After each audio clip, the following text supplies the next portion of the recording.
one country that would like to have a bit of a mining boom, I'd imagine, like we're having at the moment, would be America, because it seems to be just going from bad to worse. Now, one of the people who's been a great predictor of what's happening in that part of the world, and in fact around the world, is Gerald Celente. He is the CEO of Trends. It's a journal based in New York, and he has predicted, amongst other things, let's just have a look at some of the things he predicted. He predicted the 1987 stock market crash, the fall of the Soviet Union, and he's now forecasting revolution in America. Food riots, tax rebellions, all within 4 years. So interesting times, as they say. We might be sending food parcels to America by the end of the year. Good morning, Gerald Celente. Buongiorno, Ian. Yeah, buongiorno, yeah. Ciao. Now, look... most people, when they make predictions, people say, oh, yes, well, if you go back and have a look at what they predicted, it didn't turn out to be that way. Your predictions have turned out to be remarkably accurate. But this one that you're saying at the moment, that America is really going to go from bad to worse, is pretty concerning for the rest of the world, isn't it?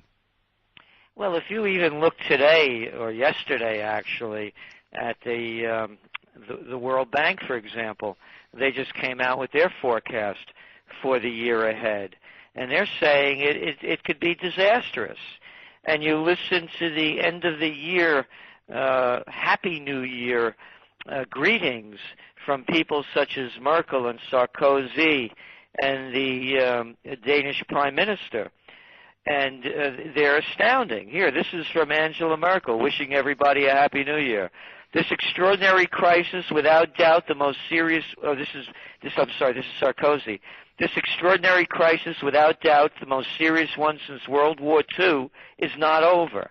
Merkel. 2012 will no doubt be more difficult than 2011. The continent faces its harshest test in decades. I mean, when you're listening to, two people. These are the two biggest, Eurozone countries, and Sarkozy is saying that, this is like World War II. So no, this thing is collapsing. There's no fixing the problem. Look, this last weekend, Ian, over 300,000 people, youth, took to the streets of Lisbon.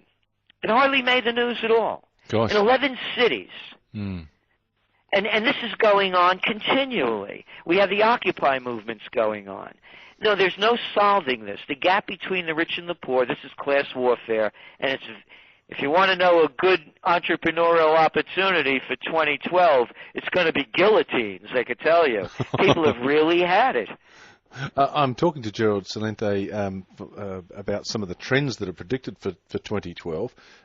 In Australia, we seem to be almost insulated from this. And we had a treasurer here recently, Kevin Foley, and I can remember doing an interview with him a couple of years ago, and he was predicting how bad things were and how the GFC was going to be terrible. And yet, in South Australia, we've still got, we've got a tour down under here. We've got 7,000 people out today riding push bikes around the Barossa Valley, which is a wonderful wine-growing area, a bit like your Napa Valley over there, and everyone just seems to be enjoying life. I mean, there's some unemployment, but the latest figures here showed it was 5% and steady.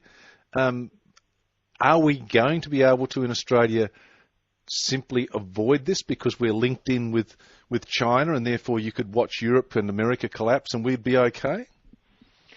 No, first of all, in defense of the fellow who said that, he had no way of knowing, as we didn't either, that the Federal Reserve, for example, had pumped in, since the panic of '08 happened, over $16 trillion, that's with a T, $16 trillion.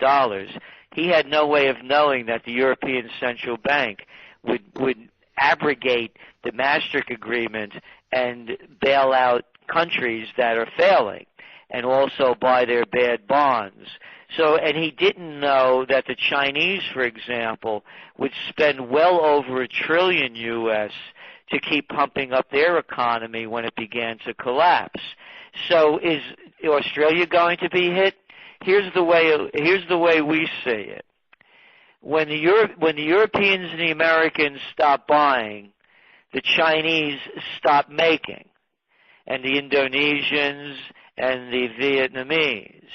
And this is going to have significant consequences for commodity exporting countries such as Canada, Australia, Brazil, Chile, Bolivia.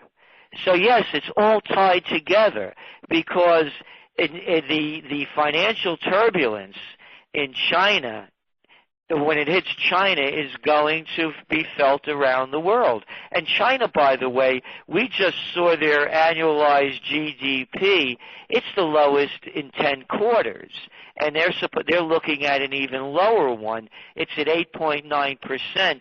And for China, so that they don't keep having all of these uprisings, and by the way, according to the Chinese, they had something like 130,000 of them in 2010.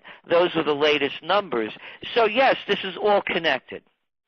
I'm talking to Gerald Celente, publisher of Trends Journal, based in New York, about some of the predictions for 2012. They're not sounding good. We've got plenty of calls coming on this one. Dave's called in from Quorn. Good morning, Dave.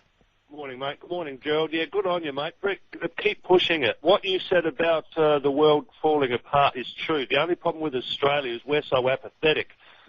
What happened in 2008, no bank should have been bailed out. We should have gone into depression. I know it's a harsh thing, but we should have gone into depression to teach all these money grabbers a lesson. Start from scratch. All we've done is fermented the problem. Well, thanks, Dave. Gerald, you're going through a presidential campaign at the moment. I imagine that people, I mean, the last one was, Obama was going to give everybody hope. We seem to have despair. What's going to be the result of this presidential campaign, and who's the likely winner? Well, before I get that, I agree with Dave, by the way, 100%. These words, too big to fail. All my life I heard about capitalism. And all of a sudden, no, we have to save the money changers. Excuse me, the banks, or they loan sharks. So yeah, this whole thing, it should have readjusted, and they built a bigger Ponzi scheme. On the elections, this is great comedy. You couldn't make this stuff up. It's the presidential reality show. We have, God is 0 for 3, by the way. We had Michelle Bachmann, Herman Cain, and Rick Perry, who just dropped out today. All three of them got out there and told them that God told them to run, and now all three of them are out of the race. And then you look, I'm not making this stuff up. This is real. God told them to run. God told them to run for the U.S. presidency. God told them to run. They got out there, man. Hey, they have a direct connection. So God told them to run, and God was off on all three. So then we have today in the news, we have this Newt Gingrich. If you want to, this is a guy that, he in one of the recent campaign debates, he was talking about the sacrament of marriage. This guy is he's a convert to Catholicism now. And now today one of his second ex-wives came out and said what a slime ball he was and how he left her right after he found out she had MS. And he left, and he married her. The last wife that he left, she was dying of cancer. And then we got this other guy, Rick Santorum, and this guy talks about pro-life and the sanctity of God and on and on and on. And now it comes out, again, you can't make this stuff up, that his wife was having an affair with an abortion doctor. So this is what the campaign has turned into. It's a reality show. Meanwhile, Obama is now talking about the United States going into Syria. And we're having the economy is unraveling around us. We're seeing more and more protests, the Occupy movement's continuing. What we're forecasting, Ian, is that as it stands now, if it's Obama or Romney, which seems to be the favorite, it's going to be 4 more years of Obama. Okay. Rick Burge, one of our leading winemakers in this state, has called in to join the discussion. If you'd like to join the discussion, 1300 222 891. You're listening to Gerald Celente giving his predictions from America, and a man who's made some very accurate predictions over the last 20 years. Rick Burge. G'day, Ian. G'day, Gerald. I very much enjoy your commentary. Thank you.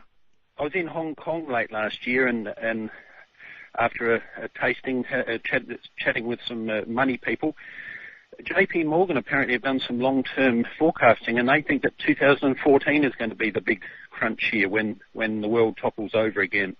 And I'm just wondering, could that be because America is buying up a fair bit of business in Europe at the moment, because America, even as bad as it is, seems to have a little bit more readies than the Europeans do? You know, putting a timetable on this is really difficult. We're calling 2012 the bust year because of the Eurozone. There's no way of bailing this out. I mean, you saw what they just did right before Christmas. The European Central Bank dumped in $600 billion to banks so they could buy up bad European bonds. There's no way out of this, and Italy is the next one to fall. Matter of fact, everyone is writing Greeks off as a default already and trying to prepare everyone for it. So, yes, the private equity firms, as you point out so aptly, are moving into Europe and buying things on the cheap.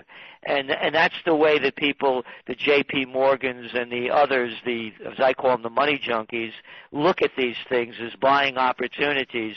But they may be buying assets that are going to become worth a lot less. And they're also buying up the assets, and I love the term that they use, privatization. They're forcing countries in Europe, Portugal, Spain, Ireland, Italy, Greece, to sell valuable state public-owned properties, ports, water supplies, gas reserves, on and on, toll roads, to their buddies in the J.P. Morgan crowd and the Goldman Sachs, etc., at bargain basement prices. So they think it's going to stay afloat because of that. We don't see that. I'm talking to Gerald Celente there. Thanks to Rick Burge for his comments there about his recent visit to Hong Kong. Just on that issue with Hong Kong in the assets, the South Australian government here some time ago sold its electricity trust. In other words, the electricity company here, which was state-owned and sent a dividend into the government, that was privatised, ended up being bought by, I think, by Li Ka-shing out of Hong Kong. I noticed that on the letterhead of that company recently, it said incorporated in the Bahamas. I mean, when you talk about these privatisations that are going on and various state assets being sold off, how does it actually work? We're told that the economies of the world benefit from this because it makes them more lean and mean, but it seems to just push up our bills. That's all it does. You know, we just went through Christmas time, and this is not a religious message, what I have to say. It's only a matter of fact. Christmas is more about, you know, Black Friday when people knock themselves over to get a lost leader at Walmart's, or buying a lot of junk that you can't afford and go deeper in debt. And by the way, that's the only reason why Christmas sales went up in the U.S. The people went much deeper in debt on credit card debt. It's about Jesus Christ. Now think about this, Ian. The only time that the Prince of Peace becomes violent is when he picks up a whip to drive the money changers out of the temple and turns over the tables. Now, this is the Prince of Peace, right? Mm-hmm. Well, the money changers have taken over. They're making up this big lie that the banks can't fail. Who made this story up? And that's all it is. These are loan sharks. I'll be kinder than Jesus. He called them money changers. And they don't want to eat their losses, so they're forcing everybody to pay for their bad bets. And what were their bad bets? Well, you know, you seem like the kind of guy that could use an auction rate security, or maybe a collateralized debt obligation, or a synthetic collateralized debt obligation, or some of these other esoteric financial vehicles. I mean, they made up a lot of gambling games, and they made bad bets, and they inflated phony markets. Do you remember the Standard & Poor's, Fitch, and Moody's? They were rating junk AAA around the world. And so now it's collapsed, and they're asking the people to bail them out. I shouldn't say they're asking the people to bail them out. They're demanding the people to bail them out. And look at this. If you want to look at history and then look back 100 years from now, the perfect one to look at is Greece. The the cradle of democracy has now been taken over by a technocrat. Okay. Non-elected man. And I love this term, technocrats. Why can't we call them by their proper names? They're bankers. The bankers have taken over the temple in Athens. They've taken over the temple in Rome. Mario Monti. You look at it's going on around the world. So this is what's going on. So the banks are in control. Well, look, Gerald Celente, we'll watch the year as it unfolds, and